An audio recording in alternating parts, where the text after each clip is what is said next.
All right, so hey, I'm Carl Fluke. I'm a solutions architect and starting to do DevRel for Coinbase, specifically focusing on our new L2 OP stack base. So today we're going to just run through a super quick all about that base, kind of some of the tools and partner ecosystem we've built up, and then what bounty overview are we doing and what do we recommend that people build during this hackathon. So just curious for a show of hands, like how many people like participated in On-Chain Summer and did something with Base so far? Did anybody? Good amount. Awesome. Cool. Has anybody actually deployed something on Base yet? Just one? Okay. All right. Well, we're going to change that this week or weekend. Okay. So a lot of people have heard Coinbase. Kind of the internal joke for the actual Base team is we're kind of like the biggest off-chain L2. We have 120 billion some assets. All of them are off-chain, and we slowly want to start pushing all of that consumer and institutional assets to be on-chain so that we can actually use them in DeFi and start to go even further into crypto. So our big motto for Base for probably the next year or two is on-chain is the next online. So I don't want to like overkill this, but like before the internet, we had Blockbuster Video. I'd actually go to the store, I'd get my Xbox or GameCube game, and that was old school. And now that's gone. Physical has slowly moved to digital. Now we have the internet. It's super fast. We have things like Netflix. But kind of the 2000s to 2020, it was very much so that these Web2 companies now control your content. You have the ability to read and write, but at the end of the day, that ownership is with Google. It's with AWS. They have the ability to turn it off. And so now here we are. Blockchain technologies are actually, you have digital ownership, and we can start to recreate all these Web2 tools to actually be permissionless. A big part of that is that I think crypto focused on infrastructure for the past couple years, and now we have a whole bunch of kind of building blocks we can use. And a big part of that is now we need more developers to understand them and use them to build actual consumer products. So our kind of thesis is we've been slowly growing on-chain users. With more users means that there's more developers that can build tools for them. There's more actual users that you can use to grow your protocol. So some example use cases here.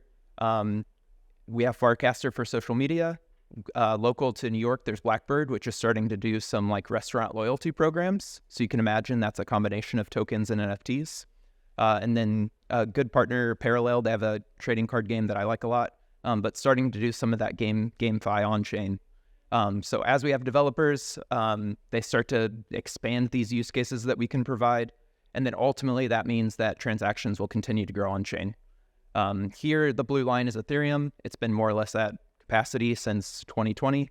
And so now these L2 rollups are starting to come out and take over that actual transaction volume. But unfortunately, there's only 10 million people on chain so far. And we have 8 billion in the world. So we got a long way to go. And our thesis is that we can slowly start to expand that pie. So kind of just super quick history. Coinbase, central exchange, started with Bitcoin, started to do a ton more assets. Our first kind of like on-chain activity was USDC, partnership with Circle. Now that USDC is on multiple blockchains. Moving into DeFi, like Coinbase Wallet was our first true like crypto product, non-custodial wallet. It enabled us to actually go into the DeFi ecosystem. And then that's kind of continued. And so now we have our L2 base. And so here we say we're like maybe 10% on chain, maybe it's closer to 5, but over the next 5 years, how do we switch that to be 100% on chain?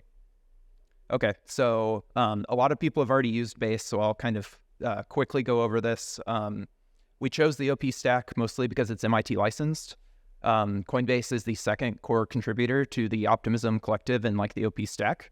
So all of our contributions are open source. We actually directly are part of that code base. So as more OP stacks come in, we're in partnership with them. The main thing that we're focused on is I'm super looking forward to 4844, hopefully coming out later this year. That would get us super close to 1 cent per transaction. It's probably 8 to 11 cents today, but we think that there's a lot of unlocks that happen once we actually get to a 1 cent transaction. We kind of have a company goal if we want to be able to do transactions in 1 second under 1 cent. And that's kind of like the 2-year journey that Coinbase wants to move, is being able to give users that. So as I said, Base is the second core contributor to the OP stack, MIT licensed. 15% of all revenues from the sequencer fees we actually give directly back to the OP collective, and that helps fund their public goods funding. So we're super happy to be part of that and help expand the open source and slowly keep helping Optimism move to be decentralized. Okay, so as a bunch of you guys are already well aware of Base, we had our on-chain summer. It's been open for 7 weeks now, 8 weeks. So excited to get more people building on it. There's actually a ton of dApps out there today. We did a pretty good job on getting the ecosystem on board. Definitely a long way to go to get more tools. If we're missing anything in our ecosystem, please let us know. We're always looking to expand partnerships. So yeah, so far today, we've actually already bridged 145,000 ETH. It's gone pretty well. And then our transaction volume has, surpassed Ethereum for pretty consistently for a month or so. We're also the fastest L2 to actually get 100,000 users. So that's kind of the main thing that Base can bring is we have around 100 million, a little over 100 million KYC'd users on the exchange. And how do we slowly push them to actually being on chain? We have a ton of users that bought Bitcoin, they bought ETH, they kind of get it, but they haven't done on-chain stuff. So how do we make good user experiences for them to move into this new world? So high level, like the main thing that we wanted to build Base for was we wanted to have a tool out there that we could start to move a lot of our products on-chain. We started as a very centralized company, and so slow and steady, we will start to rebuild some of our internal products to be just completely on-chain by default. So there's lots of examples here. And it goes across both actually our consumer-facing products and our institutional. So you got the full list here. Gives you kind of like a good spread of where we're heading. So I want to go over just some like the tools available to you. If you're a developer, a lot of these will be familiar, but we also have some net new ones that are kind of specific to the OP superchain. So I think EtherScan is probably going to be the best well-known here. We have our own version. It's called BaseScan. With that, just for pure redundancy, we have a second version for Block Scout. It's very familiar. But then these other three you may not be as aware of. Route Scan or SuperScan is actually a OP superchain explorer. So it'll actually show like Base, Optimism, Mainnet, Zora Network, Public Goods Network, all side by side. So being able to do a better job of like putting L2 blocks side by side in the OP superchain. And then Dexguru and Tenderly both have a little bit different focus, kind of based on use case. Node providers, we have a ton. Everybody needs an RPC endpoint. So a lot of these you are probably familiar with. I do think Alchemy recently launched, so they are on here now. So easy for this. If anybody has any questions about node providers or if we're missing one that you like, come talk to us. Oracles, so I think Chainlink and Pyth probably have the most feeds. That's just if you need off-chain data and use it into your product. They have a ton of feeds available. Redstone is fairly new. They're starting to spin up more feeds. And then Supra launched their verifiable random function. So if you need random numbers, that's available on Base now. Data indexers, I know that a couple of these are here. These are the big three. If you need to do, Graph API of on-chain data or have it indexed in a custom way, it's available to you. Cross-chain messaging. So Axelar with Squid Router, Layer 0 with Stargate, and then Wormhole. So if you want to do bridging in between other L2s or do cross-chain messaging, we are focusing on kind of like Base is a bridge, not an island. So we do want to work with all the L2s and make it so that they're interoperable for like DAOs, for actual just bridging of assets for doing DeFi. So very much so we are in it for the ecosystem and for furthering Ethereum. And some of these tools help further that mission. Okay, so most of you guys are devs here. Tool chains, very basic. RIP to Truffle, if anybody saw the tweet yesterday or the day before, they did say they're going to close down in 90 days. But if you're familiar with EVM, very basic build, deploy, test. And then clients, same, work with Ethers, work with Web3. One newer kind of client to the game. Has anybody used VM yet? A little bit? All right. So that's a newer client. It's just much more type friendly. I've been growing as a fan of it. Okay, so for support for this hackathon, we do have our own base Discord. We kind of break it down into infra, developer, smart contract, front end. So if you want support, it will be there. We also will be on the ETHGlobal Discord. Okay, so for our actual bounties here. So build a consumer product. So kind of Coinbase is like a short motto is the most trusted, the most secure, easiest to use. So that's kind of how Coinbase has grown to where it is focusing on those 3 tenets. And in line with that, like build a consumer product truly is like make it easy to use. So we want to see like very creative consumer products. So like we're not trying to go after just another financial use case. We want to see something that's like a consumer could use, they could understand it.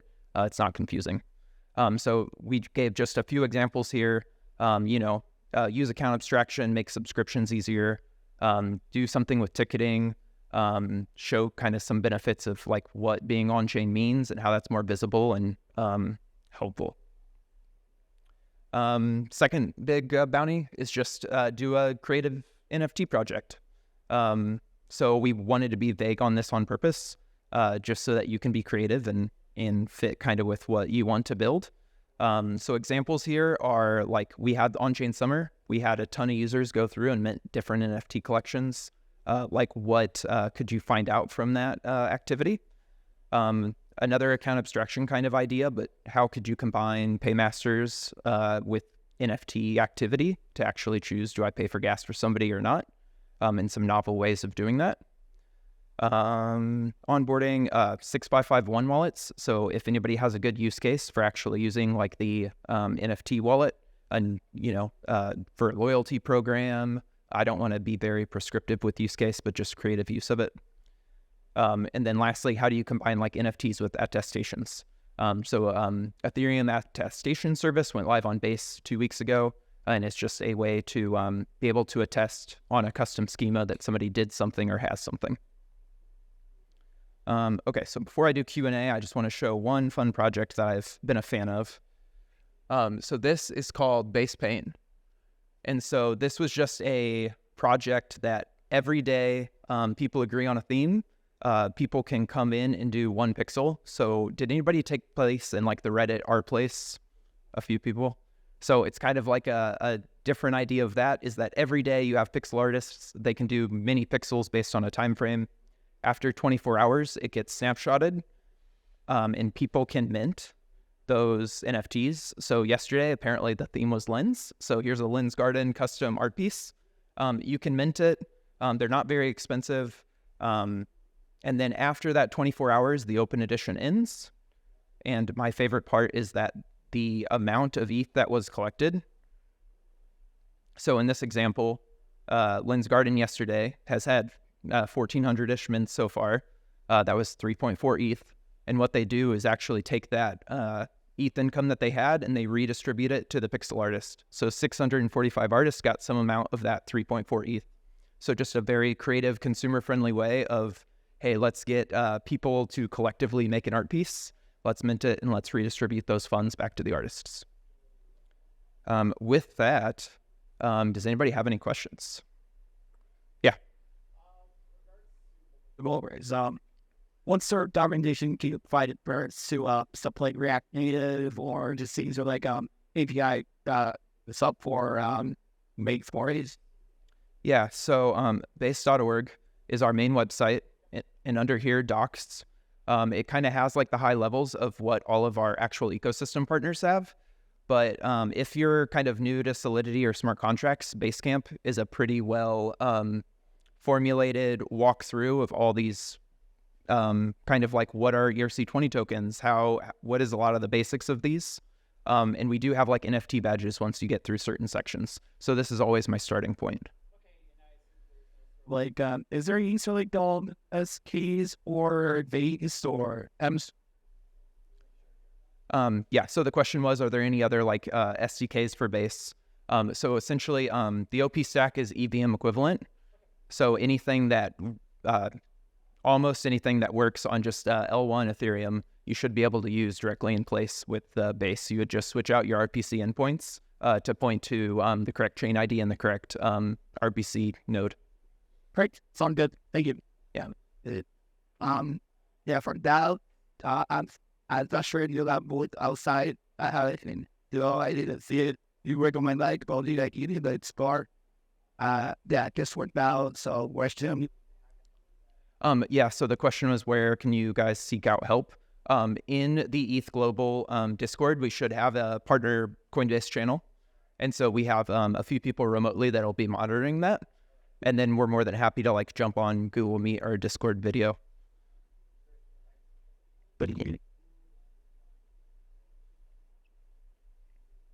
Yeah. Then I think we got 2 minutes out of schedule. Thank you all.